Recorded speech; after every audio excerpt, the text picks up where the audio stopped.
Hi friends, welcome to this channel torchbearer commerce classes and आज हम discuss करने वाले हैं डिस्पर्सन के बारे में। तो हम देखते हैं क्या है डिस्पर्सन और क्या इसके ऑब्जेक्टिव हैं और कौन कौन से तरीके से हम जो है डिस्पर्सन को मेज़र कर सकते हैं। तो डिस्पर्सन क्या है? सबसे पहले डिस्पर्सन का काम लिया जाता है कि जो सीरीज है उसकी बनावट कैसी है उसको जानने के लिए। तो यहाँ पे जो हमने एवरेज निकाला था किसी सीरीज का, यानी कि मेजर ऑफ सेंट्रल टेंडेंसी की हेल्प से जो हमने सीरीज का एवरेज निकाला था, उस एवरेज से बाकी की जो वैल्यू है उनका ट्रेंड कैसा है, ट्रेंड टू स्प्रेड, उसको निकालने के लिए किसे काम लिया जाता है? डिस्पर्सन को काम में लिया जाता है।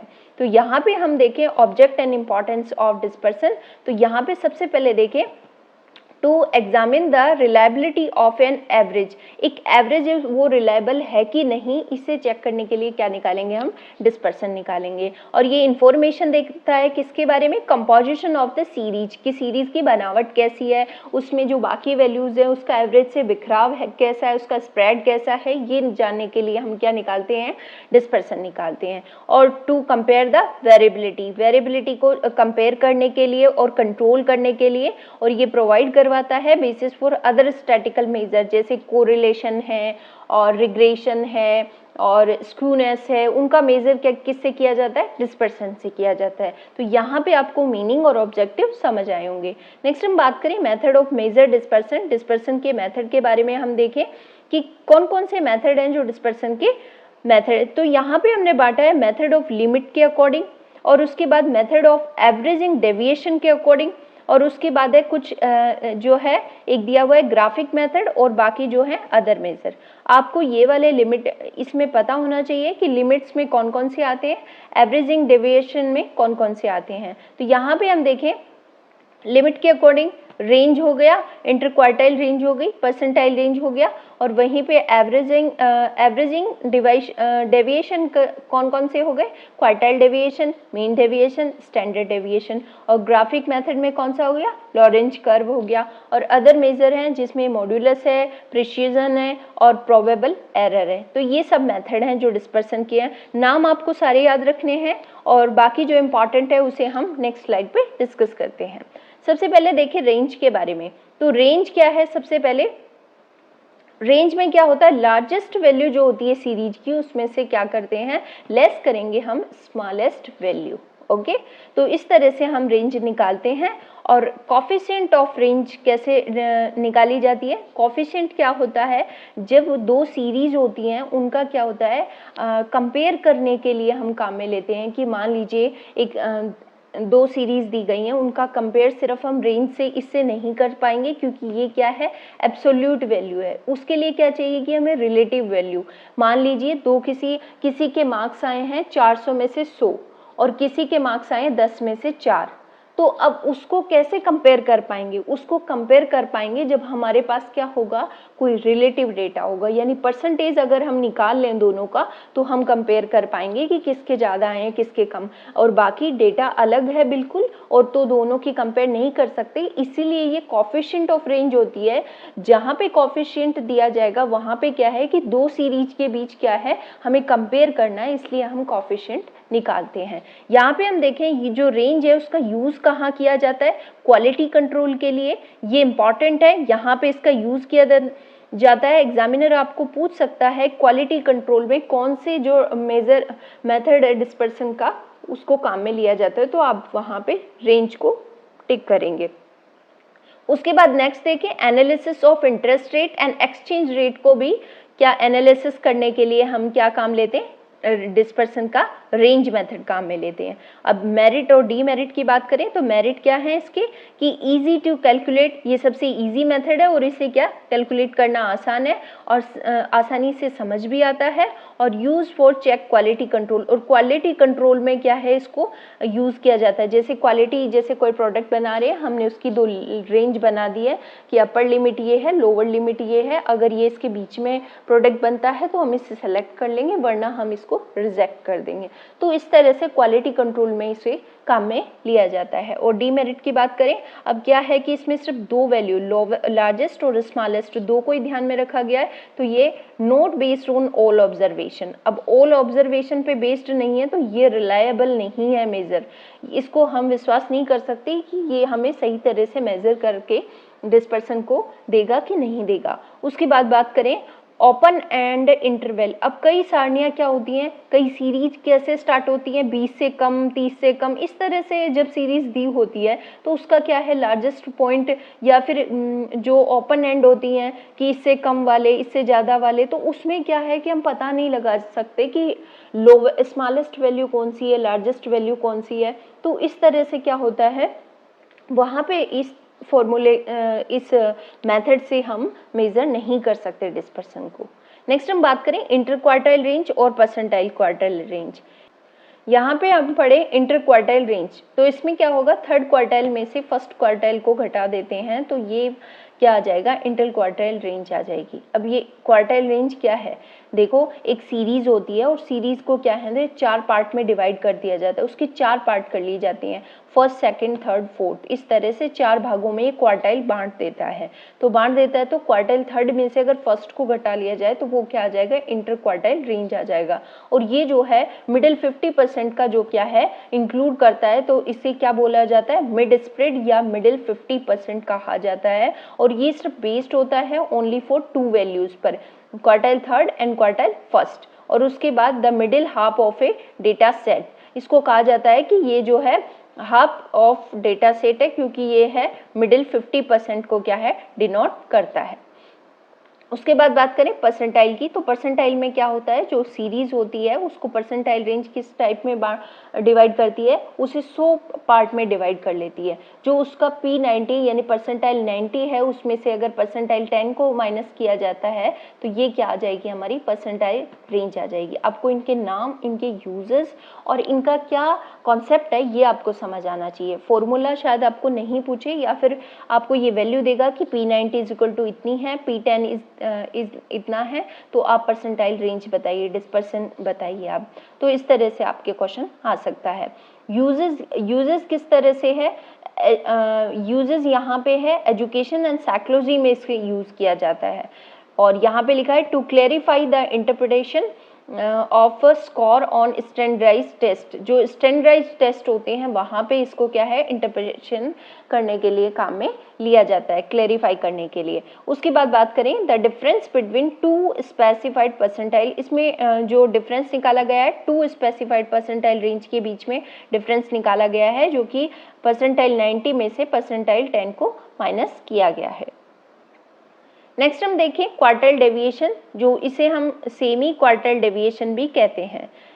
सेमी क्वार्टाइल डेविएशन क्यों कहते हैं, क्योंकि जो इंटर क्वार्टाइल डेविएशन था उसका क्या है, semi inter quartile deviation range कहते हैं, क्योंकि जो इंटर क्वार्टाइल रेंज था उसको क्या है अपॉन 2 से डिवाइड किया गया है, इसलिए इसको कहा गया है सेमी इंटर क्वार्टाइल रेंज। और यहाँ पे हम जब दो सारणी के बीच, दो सीरीज के बीच जब हम क्या निकालते हैं, जब हम कंपेयर करते हैं तो वहाँ पे क्या निकाला जाता है, कॉफिशिएंट ऑफ क्वार्टाइल डेविएशन, यानी कि कॉफिशिएंट निकाला जाता है। और यहाँ पे क्वार्टाइल डेविएशन का कॉफिशिएंट क्या हो जाएगा, क्वार्टाइल थर्ड में से क्वार्टाइल फर्स्ट को माइनस किया, अपॉन किया, यहाँ प्लस होएगा, यहाँ आप ठीक कर लीजिएगा, यहाँ पे क्वार्टाइल 3 प्लस क्वार्टाइल 1 होगा। इस तरह से ये अब राइट हो गया है।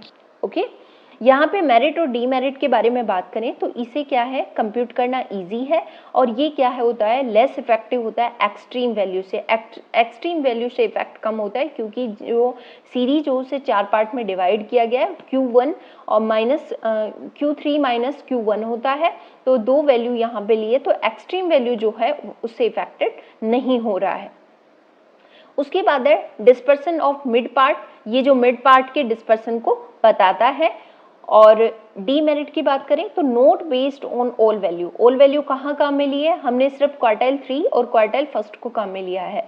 अफेक्टेड टू सैम्पलिंग फ्लक्चुएशंस, और ये सैम्पलिंग फ्लक्चुएशन से क्या होते हैं, अफेक्ट होते हैं, यानी कि सेंसस और सैम्पलिंग का जो फर्क है, डिफरेंशिएशन है, वो यहाँ पर आएगा। और लेस एल्जेब्रिक ट्रीटमेंट है, यानी कि यहाँ पे जो है मैथमेटिकल मॉडल काम में नहीं लिए गए हैं। यहाँ पे हम बात करें मीन डेविएशन के बारे में, तो मीन डेविएशन क्या है? मीन डेविएशन क्या है कि जब हम वैल्यू स्टैटिकल हमारी एवरेज होती हैं। अब स्टैटिकल एवरेज ऑफ सीरीज कौन कौन सी होती है? अब सीरीज में हम एवरेज किस किस तरीके से मीन निकाल सकते हैं, मोड निकाल सकते हैं और मीडियन निकाल सकते हैं। और जब इनसे हम डेविएशन निकालते हैं, उन डेविएशन का जब मीन निकाला जाता है तो उसे क्या कहते हैं? मीन डेविएशन कहा जाता है। और यहाँ पे ये पॉइंट ध्यान देने वाला है कि यहाँ पे जो है एल्जेब्रिक साइन है उनको ध्यान में नहीं रखा जाएगा। Not taken into consideration, plus and minus sign, यहाँ पे मैथमेटिकल साइन को क्या है? कंसीडर नहीं करते हैं। ओके, तो negative deviation are also treated as positive deviation. अगर माइनस में कोई वैल्यू है आती है डेविएशंस में तो उसको भी हम क्या मानेंगे? पॉजिटिव मानेंगे। यही इसकी डीमेरिट हो जाएगी बाद में। तो हम देखते हैं यूजेस, इसका यूजेस कहाँ किया जाता है? तो इकोनॉमिक सर्वे, आर्थिक जो सर्वे किया जाता है, इकोनॉमिक सर्वे किया जाता है बिजनेस फ्लक्चुएशंस को जानने के लिए, और सोशल एरिया में इसका क्या है? यूजेस किया जाता है। और उसके बाद देखें मेरिट और डीमेरिट के बारे में। तो सबसे पहले मेरिट देखते हैं, इजी एंड इंटेलिजिबल, इसको समझना आसान होता है, and based on all observation. यहाँ पे लास्ट जो 3 मेथड हम पढ़ चुके हैं, range, inter quartile range, quartile range, उनमें हमने पढ़ा था कि 2 एक्सट्रीम वैल्यू होती हैं और उनसे हम क्या है? डिस्पर्सन निकालते हैं। लेकिन यहाँ पे क्या है कि ये है बेस्ड ऑन ऑल ऑब्जर्वेशन, तो ये इसका फायदा है। उसके बाद बात करें less affected of extreme value. अब ये क्या है? एक्सट्रीम वैल्यू से इतना अफेक्टेड नहीं होता है, क्योंकि क्या है इसमें? ये बेस है ऑल ऑब्जर्वेशन पे।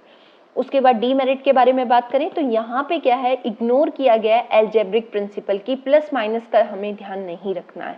ये क्या है? इसकी कमी हो जाएगी। और उसके बाद ये क्या है? नॉन साइंटिफिक है। ओके, फिर उसके बाद बात करें, ये फॉर्मूला यहाँ पे दिया गया है। अगर अनग्रुप डेटा होते हैं यानी कि इंडिविजुअल सीरीज है तो उसमें किस तरह से निकालेंगे? x माइनस न्यू लिखा है इसमें, x माइनस या एवरेज मीन आप मानिएगा, जो एवरेज है x माइनस एवरेज मीन का सम करेंगे और उसमें नंबर ऑफ आइटम्स का डिवाइड करेंगे। यानी कि यहाँ पे हम देखें कि जो x है यानी कि किसी सीरीज में क्या है? वैल्यू दी होती है और उसे हम x से डिनोट किया गया है। उसमें से अगर एवरेज को घटाएं पर वैल्यू से तो इससे क्या निकालते हैं हम? डेविएशन निकालते थे। ओके, ये है एवरेज, इससे क्या निकालते थे? डेविएशन। और डेविएशन को हम क्या डिनोट करते थे? डी से, स्मॉल डी से डिनोट करते थे। और ये जो है इसका जो है पर जो वैल्यू है उसका हमने डेविएशन निकाला और फिर इनका क्या कर दिया? इनका कर दिया हमने सम। और ये सम करने के बाद जब हम n से डिवाइड करते हैं, यहाँ पर अगर हम n से डिवाइड करते हैं तो ये क्या आ जाता है? हमारा मीन डेविएशन आ जाता है। और वहीं पे हम ग्रुप्ड डेटा की बात करें यानी कंटिन्यूस सीरीज की बात करें या हमारी जो डिस्क्रीट सीरीज होती है उसके बारे में बात करें तो वहाँ पे क्या होती है? फ्रिक्वेंसी होती है। वहाँ पे जो डेविएशन निकाला उसको फ्रिक्वेंसी से मल्टीप्लाई कर देंगे और फिर हम जो उसकी टोटल करके नंबर ऑफ आइटम्स का भाग लगाएंगे तो वो हमारा क्या आ जाएगा? मीन डेविएशन आ जाएगा। नेक्स्ट स्लाइड पे हम यहाँ पे एक क्वेश्चन डिस्कस करने वाले हैं, तो आई होप आपको ये क्वेश्चन से समझ में आ जाएगा ये पूरा कॉन्सेप्ट क्या है। यहाँ पे देखिए ये सीरियल नंबर दिए गए हैं। ओके, यहाँ पे हमने x कोई वैल्यू ली है, यहाँ पे अलग अलग वैल्यू दी गई है। ओके, तो यहाँ पे 2 चीजें दी गई हैं। यहाँ हमने क्या कहा था कि mean deviation mean mode median से निकाला जा सकता है। मेनली क्या है, अगर आपको पूछ ले कि ज्यादातर किससे निकाला जाता है डेविएशन ऑफ मीन डेविएशन, तो फिर आपको बताना है मीडियन से। और यहाँ पे हमने ये किया कि एवरेज मीन मोड मीडियन, आपने देखिए लास्ट स्लाइड पे पढ़ा है कि जो एवरेज निकाले जाते हैं मीन मोड मीडियन से उनका क्या है? डेविएशन लेंगे। तो यहाँ पे हमने 2 जगह बताया गया है कि यहाँ पे जो डेविएशन लिया गया है वो मीन मीडियन से लिया गया है और यहाँ पे किससे लिया गया है? अर्थमेटिक मीन से लिया गया है। तो यहाँ पे हम देखें सबसे पहले डेविएशन क्या है? x कौन सी वैल्यू? ये 45 में से हमने सबसे पहले इसका क्या निकाला? मीडियन निकाला। मीडियन किस तरह से निकालते हैं? जब डिस्क्रीट सीरीज होती है, सेंट्रल ऑफ मेजर टेंडेंसी में आपने पढ़ा होगा कि साइज ऑफ n+1/2 जो है उसका आइटम आ जाएगा। तो n कितना है? 9 9 + 1 अपॉन 2, तो फिफ्थ आइटम कौन सा है? फिफ्थ आइटम यहाँ पे हो गया 50, यानी कि इसका जो मीन है ये 50 आ गया। अब 50 आ गया तो यहाँ पे हम क्या करेंगे, x माइनस जो है मीडियन करें। ये क्या निकाल रहे हैं? डेविएशन निकाल रहे हैं। और यहाँ पे ये साइन जरूर यूज कीजिएगा। ये किसे डिनोट करता है? इसे मॉड्यूलस बोलते हैं। और ये करता है कि जो प्लस माइनस है उसको क्या है, कोई भी नेगेटिव वैल्यू नहीं आएगी। इस साइन का मतलब ये होता है, कोई भी नेगेटिव वैल्यू नहीं आएगी। यहाँ पे हम देखें कि 45 में से अगर 50 को माइनस करते हैं तो माइनस का 5 आना चाहिए, लेकिन यहाँ पे क्या लिखा है? सिर्फ 5। ये मॉड्यूलस के साइन के रीजन है। और जैसा कि मीन डेविएशन में हमने प्रॉपर्टी पढ़ी थी कि प्लस माइनस का हमें यहाँ पे ध्यान नहीं रखना है, सिर्फ डिफरेंस निकालना है। 47 में से 50 गए तो 3 बचे, 47 में से 50 गए तो 3 हुए, और 49। इस तरह से हमने ये डेविएशन निकाले और इनका टोटल किया। और अब हम यहाँ पे क्या निकालते हैं, और यहाँ पे लास्ट स्लाइड पे हम बताना भूल गए थे आपको, ये जो डेल्टा का साइन होता है इससे डिनोट किया जाता है मीन डेविएशन को। मीन डेविएशन को किससे डिनोट किया जाता है? ये जो डेल्टा का साइन आ जाए आपके तो इससे डिनोट किया जाता है। और यहाँ पे मीन से निकाला है तो यहाँ पे मीन लिख दिया गया है। और अगर ये उससे निकाला होता, मान लीजिए मोड से निकालते तो यहाँ पे इस तरह से डिनोट किया जाता, और अगर ये एवरेज से निकालते तो इसे किस तरह से डिनोट करते? इस तरह से डिनोट करते।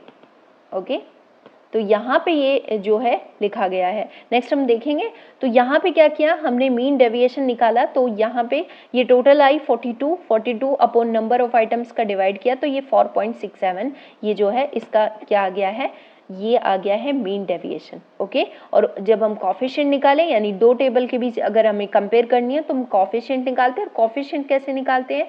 जो वैल्यू आती है मीन डेविएशन की, वो जिससे मीन निकाला है उसी का डिवाइड कर देंगे। यानी कि यहाँ पे जो है मीन डेविएशन किससे निकाला? मीडियन से, और अपन करेंगे मीडियन का। तो यहाँ पे मीडियन कितना था? 50 था, और ये जो हमारी वैल्यू निकल के आ जाती है।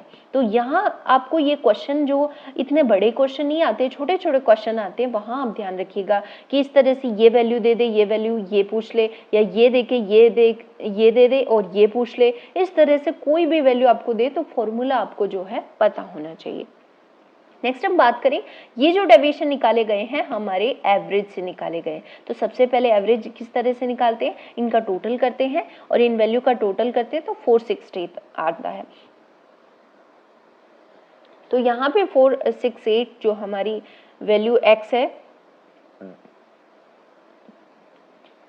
यहाँ पे जो डेविएशन निकाला गया है वो x बार से निकाला गया है, यानी कि एवरेज से, अर्थमेटिक मीन से निकाला गया है। तो यहाँ पे हम देखिए सबसे पहले अर्थमेटिक मीन निकाले तो जो टोटल होती है, अर्थमेटिक मीन का फॉर्मूला क्या होता है? जो हमारी वैल्यूज होती है उनको टोटल करते हैं और नंबर ऑफ आइटम से डिवाइड करते हैं। तो यहाँ पे अब 468 में अपॉन 9 किया तो ये हमारा जो है 52 आ गया। अब यहाँ पे 52 आ गया तो 52 से क्या है, हम डेविएशन निकालेंगे। तो क्या करेंगे, 45 माइनस 52, तो क्या आ जाएगा? 7 आ जाएगा। 47 माइनस 52, यानी कि यहाँ पे हमें क्या करना है, x माइनस जो है, जो x की वैल्यू है उन्हें 52 में से लेस करना है। और ये हमारी जो आ जाएगी, इसका हमने टोटल किया, और जो टोटल किया और उसके बाद हम क्या करेंगे, इस मीन डेविएशन निकाला। मीन डेविएशन का फॉर्मूला क्या होता है? जो डेविएशन निकाले हैं उसके अपॉन नंबर ऑफ आइटम्स करेंगे। तो यहाँ डेविएशन निकाले 44, और 44 अपॉन 9 किया तो 4.89 जो है हमारा क्या आ गया, ये एवरेज अर्थमेटिक मीन डेविएशन आ गया है। और कॉफिशिएंट क्या होता है? डिफरेंशिएशन के होता है, दो सीरीज के बीच कंपेयर करने के लिए होता है। तो हमने डेविएशन किससे निकाले थे? अर्थमेटिक मीन से। तो अपॉन में क्या किया है, अर्थमेटिक मीन ही किया गया है। तो यहाँ पे आई होप ये आपको समझ आया होगा। और यहाँ पे आपने ये भी नोट किया कि देखिए यहाँ पे हमने मीडियन से निकाला था डिस्पर्सन मीन डेविएशन, और यहाँ पे हमने निकाला था किससे? अर्थमेटिक मीन से, और दोनों अलग अलग आता है। यानी कि मीन, मोड, मीडियन से आप तीनों से निकालेंगे तो वो क्या आएगा, अलग अलग आएगा। लेकिन ज़्यादा ऑथेंटिक किसे माना जाता है? मीडियन से निकाला हुआ माना जाता है। ये आप ध्यान रखिएगा, मीन डेविएशन में मीडियन से जो डेविएशन निकाले जाते हैं उनको ज़्यादा ऑथेंटिक माना जाता है। नेक्स्ट हम बात करें स्टैंडर्ड डेविएशन। ये बहुत ही पॉपुलर और बहुत आइडियल पोजीशन का मेथड आप कह सकते हैं, बेस्ट मेथड कह सकते हैं। तो स्टैंडर्ड डेविएशन का बेस्ट मेथड है ये, और यहाँ पे ये स्टैंडर्ड डेविएशन मेथड के बारे में हम डिस्कस करेंगे। ये जो मेथड है डिस्पर्सन निकालने का सबसे बेस्ट मेथड माना जाता है, क्योंकि ये बहुत ही अर्थमेटिक मीन पर जो है आधारित होता है, बेस्ड होता है, और ये क्या है, आइडियल पोजीशन का जो है डिस्पर्सन मेथड माना जाता है। इसे दिया किसने? कार्ल पियर्सन ने इसे दिया गया है। तो हम बात करें स्टैंडर्ड डेविएशन के बारे में। स्टैंडर्ड डेविएशन क्या होता है? Square root of arithmetic mean of the square of deviation. जो हम डेविएशन निकालेंगे किससे? यहाँ पे सिर्फ अर्थमेटिक मीन से डेविएशन निकाले जाएंगे।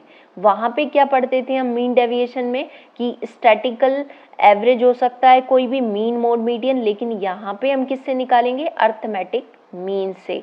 और जब अर्थमेटिक मीन से हम डेविएशन निकालते हैं, उन डेविएशन का स्क्वायर रूट करते हैं, तो वो क्या आता है? हमारा स्टैंडर्ड डेविएशन आता है। हम फॉर्मूले में जब समझेंगे तो इसको अच्छी तरह से समझेंगे। यहाँ पे बात करें प्रॉपर्टीज के बारे में, तो ये क्या है? नेगेटिव नहीं आएगा। नेगेटिव क्यों नहीं आएगा? क्योंकि हमने क्या किया? डेविएशन निकाले और उनका क्या किया है? Square root. तो स्क्वायर रूट कोई भी माइनस में संख्या है, मान लीजिए -1 है, तो उसका स्क्वायर रूट क्या हो जाएगा? +1 हो जाएगा। यानी कि जब किसी नंबर को हम उसी नंबर से मल्टीप्लाई, माइनस माइनस क्या हो जाता है? प्लस हो जाता है। तो वहाँ पे, यहाँ पे और बात करें हम इसकी प्रॉपर्टी की कि only used to measure spread around the mean. यहाँ पे जो हम वैल्यू को मेजर करेंगे, वैल्यू का जो स्प्रेड देखेंगे, वो किससे देखेंगे? सिर्फ मीन से, अर्थमेटिक मीन से। और root mean square deviation from mean, okay. और उसके बाद बात की गई चेंज टू स्केल, यानी कि मल्टीप्लाई एंड डिवाइड। अगर मान लीजिए वैल्यू दी गई है x, कोई वैल्यू दी गई है, बहुत सारे नंबर दिए गए हैं, और उन्हें किसी कांस्टेंट नंबर से मल्टीप्लाई करते हैं या डिवाइड करते हैं, तो उसके स्टैंडर्ड डेविएशन में भी उतना ही चेंज आता है। उतने से ही मल्टीप्लाई हो जाएगा और उतने से ही डिवाइड हो जाएगा। मीन्स आप देखिए कि मान लीजिए स्टैंडर्ड डेविएशन आया था 9, ओके, और हमने जो हमारी सीरीज थी उसमें वैल्यू दी गई है और उनकी पर जो वैल्यू है उसको मल्टीप्लाई किया गया है 3 से, ओके। तो अब नई जो सीरीज बनी है उसको अगर डेविएशन निकालें तो वो क्या आएगा? 9 × 3 के बराबर होगा। यानी पहले 9 आ रहा था और फिर हमने क्या किया? पर वैल्यू को कांस्टेंट से मल्टीप्लाई किया, 3 से मल्टीप्लाई किया, तो अब क्या हो जाएगा? जो स्टैंडर्ड डेविएशन उस नई सीरीज का निकालेंगे तो वो क्या आएगा? 27 आएगा, यानी कि 9 × 3। इस तरह से ये चेंज टू स्केल है, बट ये चेंज टू ओरिजिन नहीं है। इसी तरह डिवाइड में होगा चेंज टू स्केल, और ये चेंज किससे नहीं है? ओरिजिन से चेंज नहीं है, यानी कि प्लस माइनस का इफेक्ट इस पे नहीं पड़ेगा, ओके। यहाँ पे बात करें यूजेस के बारे में, तो यहाँ पे कहाँ इसके यूज किए जाते हैं? तो टेस्ट ऑफ सिग्निफिकेंस में, जेड टेस्ट, टी टेस्ट, वहाँ पे हम पढ़ेंगे, तो वहाँ पे इसे काम में लिया जाता है। कोरिलेशन एनालिसिस करने में, स्क्यूनेस में, और सैंपल स्टडीज में जेड टेस्ट, टी टेस्ट, वहाँ पे टेस्ट, वहाँ पे हम इसे क्या हैं? काम में लेते हैं। उसके बाद बात करें मेरिट और डीमेरिट के बारे में, तो मेरिट में हम देखें बेस्ड ऑन ऑल वैल्यूज। ये ऑल वैल्यूज पे क्या है? बेस्ड है। और लेस्ट इफेक्ट ऑफ सैम्पलिंग फ्लक्चुएशंस, यानी कि ये जो है सैंपल फ्लक्चुएट से इफेक्ट नहीं होता है। यानी जो सेंसस का जो स्टैंडर्ड डेविएशन निकालेंगे और जो सैंपल लिए हैं सेंसस में से, उनका स्टैंडर्ड डेविएशन निकालेंगे, तो वो क्या है? लगभग उसमें जो है ज़्यादा फ्लक्चुएशंस नहीं आएंगे, वो एक राइट रिप्रेजेंट करेगा। उसके बाद है फॉलो द एल्जेब्रिक साइन। यहाँ पे साइन को जो है एल्जेब्रिक साइन को क्या है? फॉलो किया गया है। यहाँ पे ऐसा नहीं है कि हमने प्लस माइनस का ध्यान में नहीं रखा, यहाँ पे ध्यान में रखेंगे।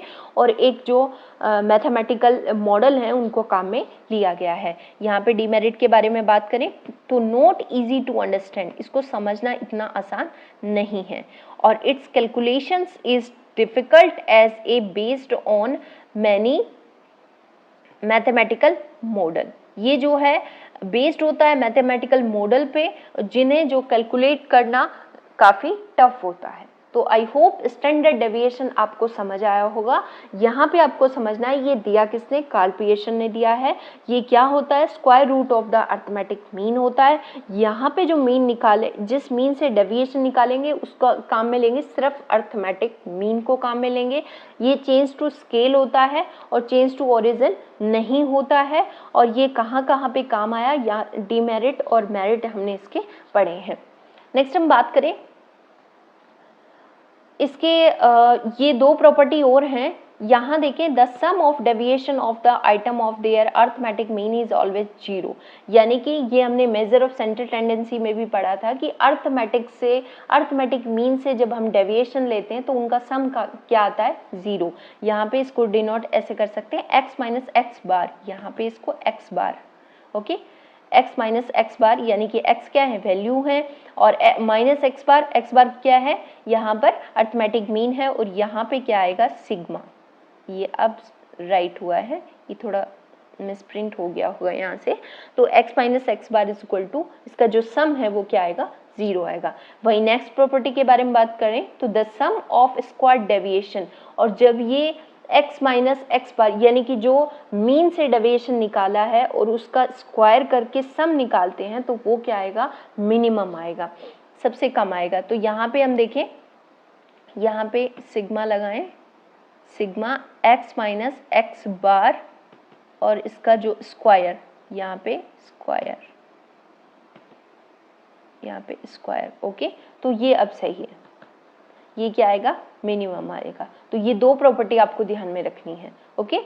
यहाँ पे इंडिविजुअल सीरीज में किस तरह से स्टैंडर्ड डेविएशन को कैलकुलेट करेंगे, यहाँ फॉर्मूला दिया है। तो इसमें क्या किया गया है, सम किया गया है किसका, डेविएशन का, और डेविएशन किससे निकाले गए हैं, अरिथमेटिक मीन से। यहाँ पे आप देखिए, अरिथमेटिक मीन निकाला और उसका डेविएशन निकाला, और डेविएशन का क्या कर दिया, स्क्वायर कर दिया, यानी कि इसका डेविएशन निकाल के हमने डेविएशन का स्क्वायर कर दिया और अपॉन क्या है, नंबर ऑफ आइटम का डिवाइड कर दिया और इसका स्क्वायर रूट कर दिया। तो ये क्या फॉर्मूला इंडिविजुअल सीरीज में फॉलो होता है। नेक्स्ट हम बात करें, कोई डिस्क्रीट सीरीज है तो उसमें क्या है, फ्रिक्वेंसी आ जाएगी। तो यहाँ पे देखिए f से मल्टीप्लाई किया गया है, जो डेविएशन निकाला गया है अरिथमेटिक मीन से उसका स्क्वायर किया गया और f से जो है मल्टीप्लाई किया गया है, उनका सम किया गया है और अपॉन नंबर ऑफ आइटम से डिवाइड किया गया है। यहाँ पे d जो है डेविएशन को डिनोट कर रहा है। तो इसमें से जो वैल्यूज हैं उसमें से क्या माइनस करेंगे, अरिथमेटिक मीन को। इस तरह से जो हमने मीन डेविएशन पढ़ा था उसमें इस तरह से डेविएशन कैलकुलेट करना हमने सीख लिया था, तो यहाँ पे इस तरह से हम समझ सकते हैं। नेक्स्ट इसका एक फॉर्मूला ये भी होता है कि इस तरह से भी हम, ये सेम ही फॉर्मूला है, इसको डी लिख दिया गया है, एक्स माइनस जो एक्स बार का स्क्वायर है इसे हम डी से डिनोट कर सकते हैं, तो यहाँ डी स्क्वायर लिख दिया गया है। तो इसी तरह से इसको समराइज करके लिखा गया है। यहाँ पे हम बात करें, एक मेथड ये भी होता है स्टेप डेविएशन मेथड। तो इसमें क्या होता है, इस मेथड में हम बात करें, सॉरी ये शॉर्टकट मेथड है। यहाँ पे क्या किया गया है, इस तरह से भी एक फॉर्मूला होता है कि जो सिग्मा है हमारी, जो डी स्क्वायर है, उसको अगर हम फ्रिक्वेंसी से मल्टीप्लाई करते हैं और उनका सम कर लेते हैं अपॉन एन, माइनस जो है हमारी जो फ्रिक्वेंसी है और उसका जो है, यहाँ पे आप देखिएगा ये स्क्वायर किया गया है, यानी कि ये पहले स्क्वायर सम किया गया है।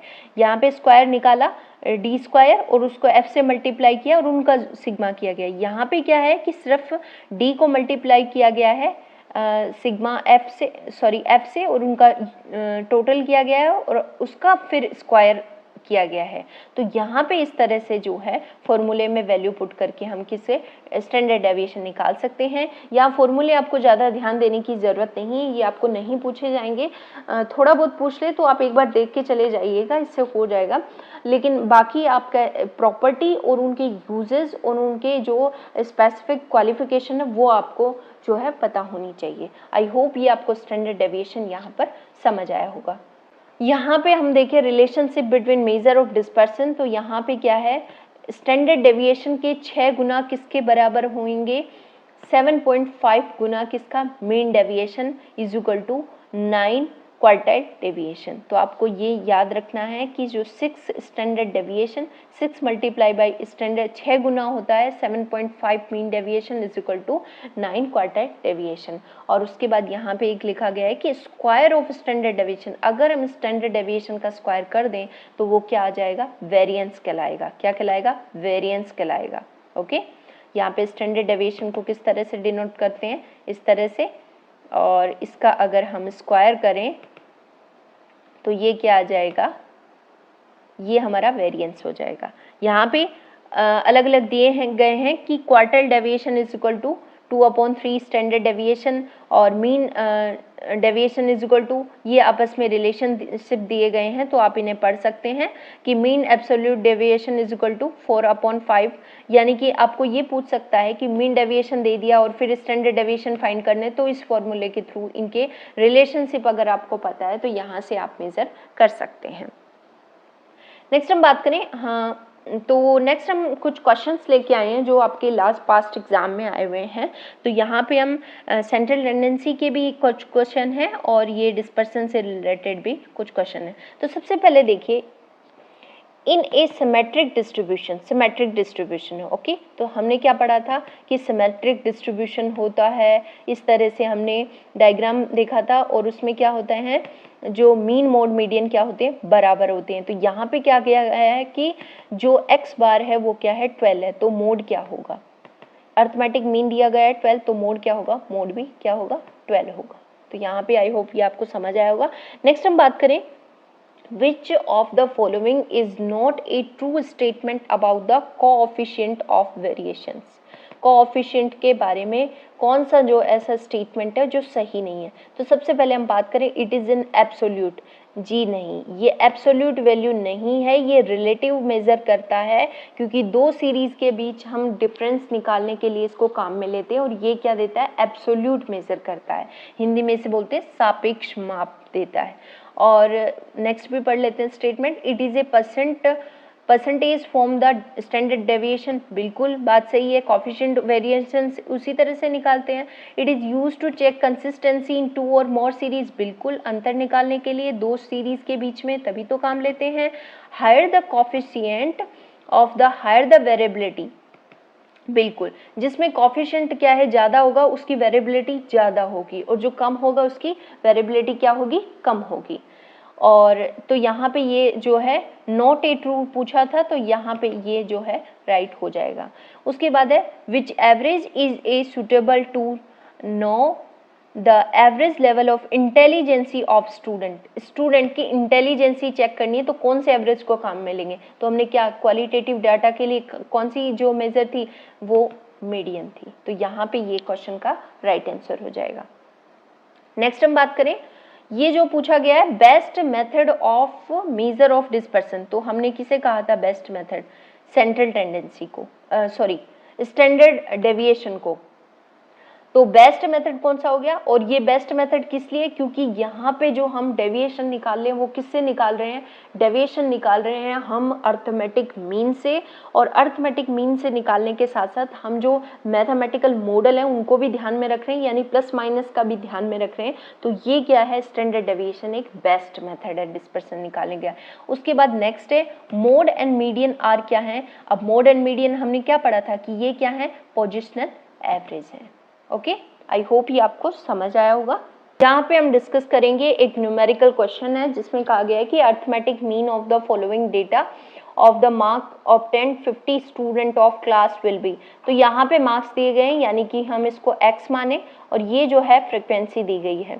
तो हम क्या करते थे, जो मीन निकालते थे उसमें क्या होता, फ्रिक्वेंसी से मल्टीप्लाई करते थे। तो यहाँ पे हम 10 को मल्टीप्लाई करेंगे 5 से तो क्या आ जाएगा, हमारा 50 आ जाएगा, और 20 को मल्टीप्लाई करेंगे 15 से तो हमारा क्या आ जाएगा, 300 आ जाएगा। उसके बाद 30 को हम मल्टीप्लाई करेंगे 10 से तो हमारा क्या आ जाएगा, 300 आ जाएगा, और हम 40 को मल्टीप्लाई करेंगे 15 से तो हमारा क्या, 600, और उसके बाद जो 50 है उसको मल्टीप्लाई करेंगे 5 से, यानी कि हमने जो वैल्यू थी उसको क्या फ्रिक्वेंसी से मल्टीप्लाई किया है और उसका सम निकाला है, तो उसका सम आ जाएगा 1500 इस तरह से। और जब हम उसको नंबर ऑफ आइटम से डिवाइड करेंगे, नंबर ऑफ आइटम कितने हैं, ये जो नंबर ऑफ आइटम है इनका टोटल कितना है 50, ऊपर भी दिया गया है, तो हम 50 से डिवाइड करते हैं तो ये हमारा आंसर क्या आ जाता है 30 आ जाता है। तो यहाँ पे इसके जो है ये आंसर हो जाएगा। यहाँ पे हमने फॉर्मूला यूज किया है सिग्मा एफ,